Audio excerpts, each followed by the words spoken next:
केच्या आजच्या भागामध्ये आपण पाहत आहोत, कमळी आजीकडे आलेली असते आणि ती आल्यानंतर इथे ती म्हणत असते, मला आजी तुमच्याशी खूप महत्त्वाच्या विषयावर बोलायचं आहे.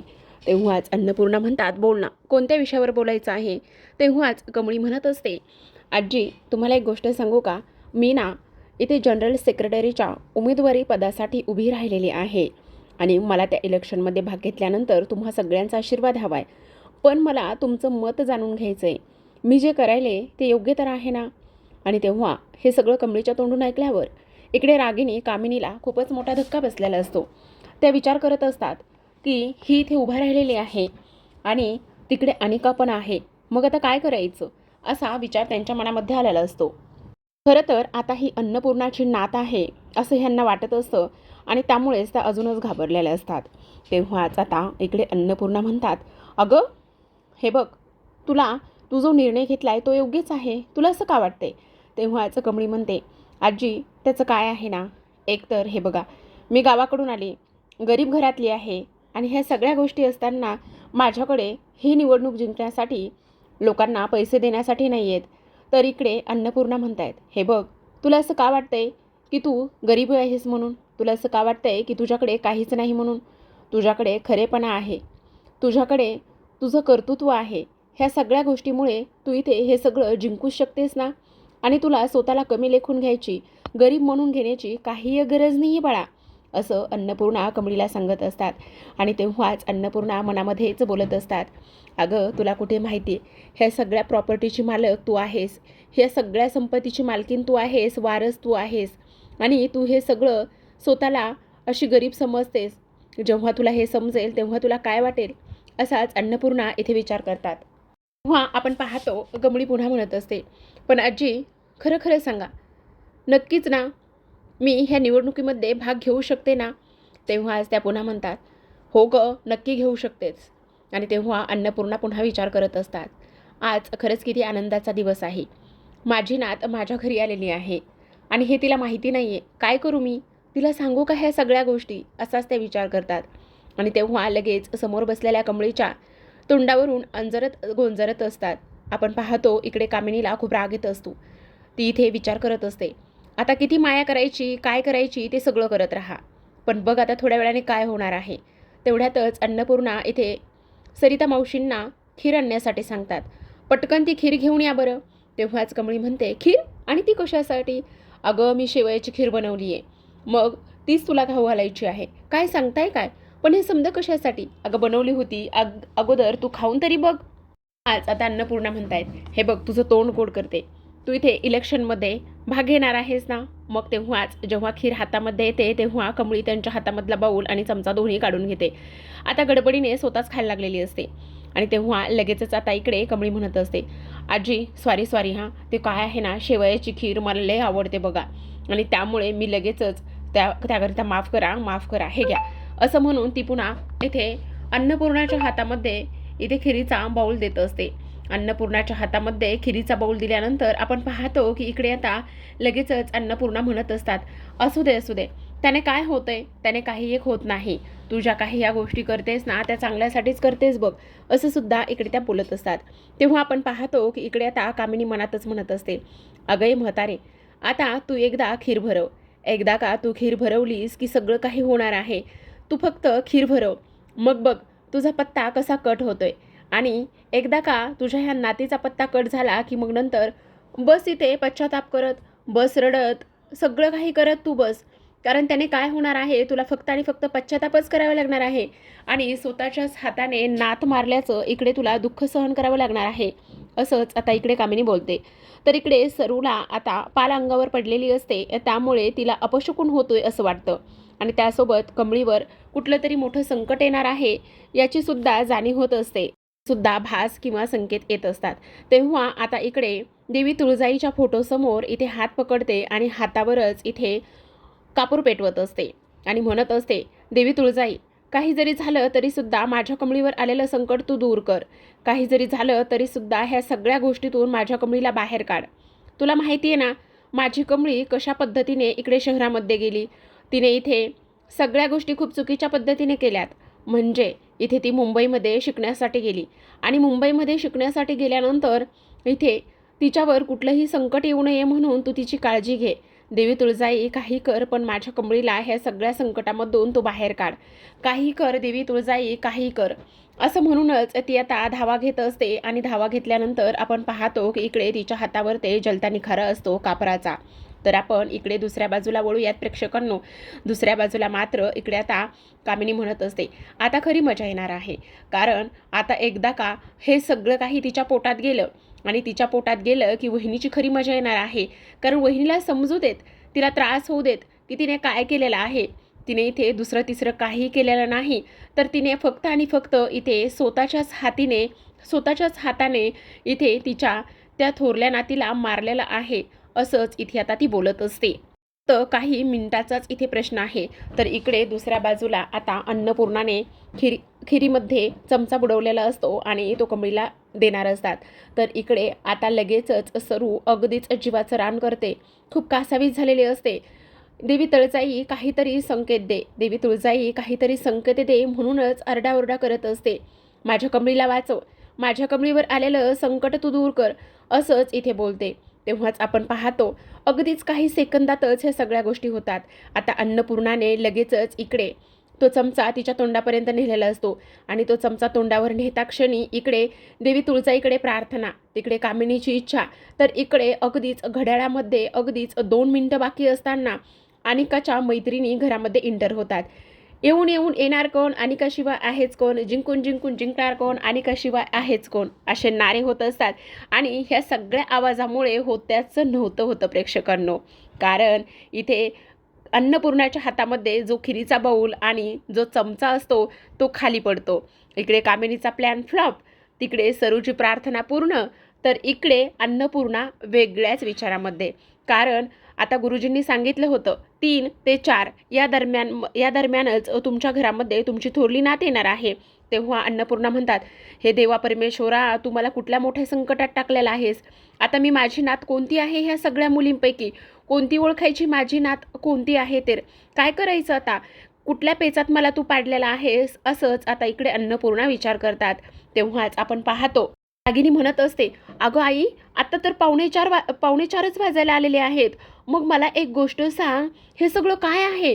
आता हे एवढ्या सगळ्या मुली आलेल्या आहेत, मग इकडे आईंची थोरली नात कोणती आहे. असंच ती इथे बोलत असते.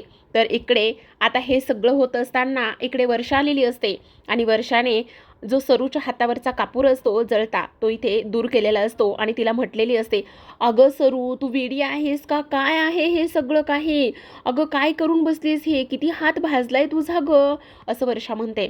तेव्हा सरू रडायला लागलेली असते. खरं तर ती म्हणते, अगं सरू, काय करणार आहे मी, तू बघ ना, माझी कमळी खूप मोठ्या संकटात आहे. मला खूप काळजी वाटते तिची. मला तिच्यावर आलेलं संकट दूर करायचंय. काय करू ग वर्षा, मी काय करू. तेव्हाच वर्षा म्हणते, अगं तू गप्प बस, हे सगळे तुझ्या मनाचे भ्रम आहेत. अगं आपल्या कमळीवर कुठलंही जर संकट आलं ना, तर ती इकडे खूपच ताकदीनं आणि ती खूप शूर आहे. त्या सगळ्या शूरवीरतेनेच ती इकडं ते सगळं आलेलं संकट जे आहे ना, ते सगळं संकट इकडे दूर करेल. तू काळजी करू नकोस. असंच आता इथे ती बोलत असते. तेव्हा ह्या सगळ्या गोष्टी बोलल्यानंतर आपण पाहतो की इकडे अनिका म्हणत असते, जी त्याचं काय आहे ना, इथे मी इलेक्शनमध्ये उभी राहिलेली आहे, त्यामुळे ह्या सगळ्या मुली मला सपोर्ट करायला आलेल्या आहेत. आत्ताच मी इलेक्शनचा फॉर्म भरून आले ना, त्यामुळेच. इकडे आता त्याने सरूला समजावलेलं असल्यामुळे आता ती थोडीशी शांत झालेली असते आणि ती म्हणत असते, तू काळजी करू नकोस.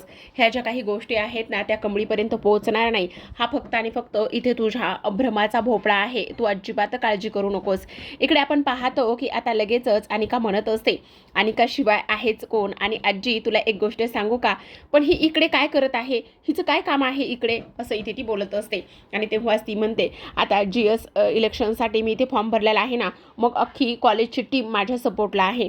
आणि तेव्हाच इकडे आता इकडे मी काही एकटी नाही आहे आणि माझ्या सपोर्टला खूप लोक आहेत. ह्या कमळी टिमळी सारखं नाही आहे, इकडे तिच्या सपोर्टला कोणीच नाही आहे. तेव्हा आता कमळी लगेचच देवघरामध्ये जाते, देवाचा नमस्कार करते आणि तेव्हा लगेचच स्वतःच्या कपाळावर कुंकू लावून घेते, आरती करते. आणि तेव्हाच अनिका इकडे बडबड करत असते. ती म्हणत असते, आजी, ही मुलगी बाहेरची आलेली आहे आणि ही आपल्या देवघरामध्ये काय करत आहे, तिची कशी हिंमत झाली आपल्या देवघरामध्ये जाण्याची. तेव्हाच आता अन्नपूर्णा तिला समजावते आणि ती म्हणत असते, हे बघ अनिका, शांत हो. देवी कोणा एकाची नसते. तू जरा शांत होणार आहेस का? ती देवघरामध्ये गेलेली आहे तर ती आशीर्वाद घेण्यासाठीच गेलेली आहे ना. तेव्हाच कमळी आता देवीकडे हात जोडते आणि प्रार्थना करते. देवी आई, माझ्याबरोबर कायम तू राहा आणि काही जरी झालं ना तरीसुद्धा इथे तू मला अंतर देणार नाहीस आणि मला सपोर्ट करशील ही मला खात्री आहे. तर आता इकडे कमळी लगेचच आरतीचं ताट घेऊन आलेली असते. कमळी आरतीचं ताट घेऊन आल्याबरोबर इकडे आपण पाहतो की लगेचच आता ती इकडे अनिकाला तिलक करते आणि अनिकाला तिलक केल्यानंतर ती म्हणत असते, हे घे, तुला सुद्धा देवीचा आशीर्वाद दिला आहे. तू सुद्धा देवीचा आशीर्वाद घे. काही जरी झालं ना तुझ्यासोबत सुद्धा देवी आहेच. आणि तुला एक गोष्ट सांगू का अनिका? एक गोष्ट सांगू का? तुला सुद्धा ह्या देवीच्या आशीर्वादाची लवकरच गरज पडणार आहे. काही जरी झालं ना तरी सुद्धा तुला एक गोष्ट सांगू का मी? सगळ्यात महत्त्वाची आणि इंटरेस्टिंग म्हणजेच की आता बघ, काही जरी झालं ना तरी सुद्धा आपण पाहतो की इकडे आता ही तुला सगळ्यात कधी गरज पडणार आहे तर ती फक्त आणि फक्त एका गोष्टीनंतर, की सगळ्यात महत्त्वाचं म्हणजे निवडणूक झाल्यानंतर. तेव्हाच आता इकडे तिच्या मैत्रिणी म्हणत असतात, येऊन येणार कोण? अनिकाशिवाय आहेच कोण? तेव्हा अनिका त्यांना थांबवण्याचा प्रयत्न करते आणि तेव्हा कमळी तिला म्हणत असते, आता GSचा जो काही निकाल लागणार आहे तो त्याच्याच बाजूने लागेल जो त्याचा लायक असणार आहे. असं म्हणूनच आता इकडे ती आजीकडे वळते आणि आजीला म्हणत असते, आजी, तुमच्याशी बोलून खूप बरं वाटलं बघा. आणि त्यांचा आशीर्वाद घेते आणि लगेचच म्हणते, येते मी आता मी माझ्या कॉलेजचा फॉर्म भरण्यासाठी रिकामी आहे. असं सुद्धा आता इकडे ती सांगण्याचा प्रयत्न करत असते. तर आता प्रेक्षकांनो आपण पाहतो की कमळी तर तिथून निघून गेलेली असते. पण अन्नपूर्णाच्या मनामध्ये खूप सारे विचार इथे सुरू असतात. त्या विचार करत असतात, आता काय करायचं? हे देवा परमेश्वरा, तू मला कुठल्या धर्मसंकटात टाकलेला आहेस? ह्या सगळ्या गोष्टी अशा झालेल्या आहेत, त्यामुळे मला तर आता काय करावं काय नाही हेच कळत नाही आहे. आता ह्या सगळ्या मुलीमध्ये माझी नात कोणती असेल? काय करू? आता एक ना अनेक मुली इथे आलेल्या होत्या आणि तेव्हाच अन्नपूर्णा जाणाऱ्या अनिकाला तिथेच थांबवतात. आता जाणाऱ्या अनिकाला तिथेच थांबवल्यानंतर आपण पाहतो की लगेचच अनिका म्हणते, हां ग्रॅनी आजी बोल, काय झालं? तेव्हाच इकडे त्या म्हणत असतात, अगं आता ह्या सगळ्या ज्या काही मुली आल्या होत्या ना तर त्यांचा पत्ता त्याचबरोबर त्यांची सगळी काही इन्फॉर्मेशन डिटेल्स मला दे. तेव्हाच ती म्हणते, का कशासाठी आजी? अगं काय आहे ना, त्या तुला एवढ्या सपोर्ट करत आहेत म्हणजे बघ ना, तुला आता त्या इलेक्शनमध्ये तुझ्यासोबत त्या खंबीरपणे उभा राहिलेल्या आहेत. तुला एवढा सपोर्ट केलेला आहे म्हणूनच मी काय ठरवले की इथे त्या सगळ्यांना एक आपण गिफ्ट पाठवूयात. जर आपण त्या सगळ्यांना एक गिफ्ट पाठवलं तर त्यांनासुद्धा आनंद होईल ना आणि तुलासुद्धा आनंद होईल. आता हे सगळं काही बोलत असताना प्रेक्षकांनो इकडून मात्र कामिनी तिला खाणाखुणा करत असते, नको नको शांत बस म्हणून, अजिबात हे सगळं काही करू नकोस असं इथे ती म्हणत असते. पण आपली अनिका गिफ्ट म्हटलं की तिला तर काय करू आणि काय नाही असंच होतं असतं. आणि तेव्हाच ती म्हणत असते, काय रिअली ग्रॅनी आजी, तू त्यांना माझ्यासाठी एवढे सगळे गिफ्ट वगैरे देणार आहेस? तेव्हाच आता लगेचच ती म्हणत असते, हो तर देणार तर आहेच, कारण त्या मुली इथे माझ्या अनिकाला एवढ्या सपोर्ट करत आहेत म्हटल्यावर थांब, मी आत्ता जाते आणि आत्ता जाऊन लगेचच इकडे पिंकीला सगळे काही गिफ्ट्स वगैरे सगळं आणि द्यायचं आहे ना ते त्यांना सांगते आणि त्यांना हेही सांगते की आता काही जरी झालं तरीसुद्धा माझी ग्रॅनी आजी तुम्हाला गिफ्ट देणार आहे. त्यामुळे ती लगेचच जाते आणि लगेचच गेल्यानंतर ती म्हणत असते, अगं तुमचं काय चाललेलं आहे? तुम्ही आत्ता ज्या काही मुली इथे बोलवल्या होत्या ना त्यांना लगेचच बोलवा. तेव्हाच ती म्हणते, अगं त्याचं काय आहे ना अनिका, तुला इथे सपोर्ट करण्यासाठी कॉलेजमधलं कोणीच येत नव्हतं आणि तेव्हा तुझ्या सपोर्टसाठी कोणीच न आल्यामुळे आम्ही त्या मुली ज्या आहेत ना त्या इथे रेंटवरून आणल्या होत्या. आणि तेव्हाच इकडे आता तिला खूप राग येतो. ती म्हणत असते, काय तुमची ही हिंमत कशी झाली? आणि तेव्हा इकडे तुम्ही अशा कशा वागू शकतात? आता काय करायचं असं अनिका विचार करत असते. आणि तेव्हाच ती म्हणत असते, झालं सगळ्या गोष्टीवरती आता पाणीच फिरणार आहे. एवढं आजी माझ्यासाठी इम्प्रेस झाली होती आणि माझी इथे मदत करायला लागलेली होती. तेव्हा ती लगेचच त्यांना म्हणत असते, आत्ताच्या आत्ता माझ्या नजरेसमोरून निघून जायचं. प्रेक्षकांनो आपण दुसऱ्या बाजूला वळूयात. आता दुसऱ्या दिवशी सकाळची वेळ असते. आता अनिका नेहमीप्रमाणेच तिचा प्रचार ही करत असते आणि कॉलेजमध्ये फिरत असते. तेव्हाच आता खरं तर कमळीला त्या व्हिडिओविषयी त्या सगळ्या गोष्टीविषयी इथे बोलायचं असतं आणि त्यामुळेच कमळी आता इकडे जी अनिका आहे तिला ग्राउंडवरच गाठते. आता तिला ग्राउंडवर गाठल्यानंतर ती आता तिच्याशी बोलत असते. ती म्हणत असते, हे अनिका, मला तुझ्याशी आत्ताच्या आत्ता बोलायचं आहे आणि तुम्ही जे काही आजूबाजूचे मित्रमैत्रिणी आहेत ना त्यांनी आत्ताच्या आत्ता तिला इथून एकटीला सोडवा, कारण मला तिच्याशी एकटीशीच बोलायचं आहे. तेव्हा ती आजूबाजूची मित्रमैत्रिणी ज्या आहेत त्या निघून जातात. आता ती लोक निघून गेल्यानंतर अनिका तिला म्हणत असते, ए तुझी हिंमत कशी झाली ह्या सगळ्या काही गोष्टी करण्याची, आणि तू कोण आहेस माझ्या मित्रमैत्रिणीला इथून माझ्यापासून दूर करणारी, काय चाललेलं काय आहे तुझं, असं आता इथे ती बोलत असते. तेव्हाच आता इकडे कमळी म्हणत असते, का एवढा त्रास होतोय तुला, आणि तुझी हिंमत कशी झाली ग, एवढा घाणेरडा एक मुलगी असून माझ्या बाबतीत ह्या सगळ्या काही गोष्टी करण्याची. अगं जरा तरी थोडी तरी स्वतःबद्दल लाज वाटायला हवी का नाही ग, अशी कशी वागू शकतेस ग तू, एक मुलगी असून तू एवढ्या खालच्या थराला कशी काय जाऊ शकतेस. तेव्हाच अनिका म्हणते, ए तू कशाबद्दल बोलतेस, हे बघ मला तुझं काहीच ऐकून घ्यायचं नाही, हे असलं लेक्चर वगैरे माझ्यापाशी द्यायचं नाही. तेव्हाच कमळी म्हणते, काय तुला काय वाटलं, हे तुझ्या चेहऱ्यावर पडलेल्या आट्या आणि हे तुझे इकडे तिकडे फिरणारी नजर हे स्पष्टपणे दाखवून देते की तू तेच केलं होतंस. चांगलंच कळते मी कशाबद्दल आणि काय बोलते ते. तेव्हाच आता इकडे अनिका म्हणत असते, हे बघ कमळे, अजिबात इथे उगाचच माझ्या मध्ये पडू नकोस, आणि तुला आता काय करायचं आहे माहिती ना, ती इकडे निंगीने माघार घेतलेली आहे आणि त्यामुळे तू आता हे सगळं मध्येच घुसळत आहेस आणि त्यामुळे तू अशा गोष्टी करत आहेस. तेव्हाच आता कमळी म्हणते, ए चुचूवाट गप्प बस ग, काय चाललेलं आहे तुझं. अगं तुला मी हजारदा सांगितलेलं आहे, आम्ही एक साध्या सरळ घरातून आणि गावातून आलेल्या मुली आहोत, ह्या सगळ्या गोष्टी आमच्या यामध्ये नाही चालत. आणि तुला एक गोष्ट सांगू, तू ते करायला लावलेलं आहेस माझा व्हिडिओ बदलून. अगं हे मला बोलायला सुद्धा लाज वाटत आहे, पण तुला तर ते तू केलेलं आहेस. जरा तरी शरम आहे की नाही, एक मुलगी असून दुसऱ्या मुलीच्या चारित्र्याशी असं खेळण्याचा तुला अधिकार कोणी दिला ग.